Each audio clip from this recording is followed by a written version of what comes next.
আমার ছেলে পছন্দ না। এখন মেয়ে বলছে কোনো সমস্যা নাই, কিন্তু আমার নিজের বাপ বলতেছে কয় মারে ছেলে তো আমাদেরও পছন্দ না, নিজের ছেলে বলে ফেলতে পারতেছে।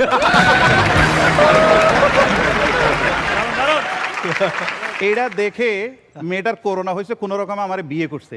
তো বিয়ে করার পরে দীর্ঘদিন সংসার করার পরে আমি একটা জিনিসই বুঝতে পারছি, বউ হচ্ছে অনেকটা সংবিধানের মতো। আচ্ছা, কোন অনুচ্ছেদে কি আছে কিছুই জানি না, খালি লঙ্ঘন করলেই বুঝি অপরাধ করছে। আমরা একটু সংবিধান পরিবর্তনের পক্ষে আমরা সবাই।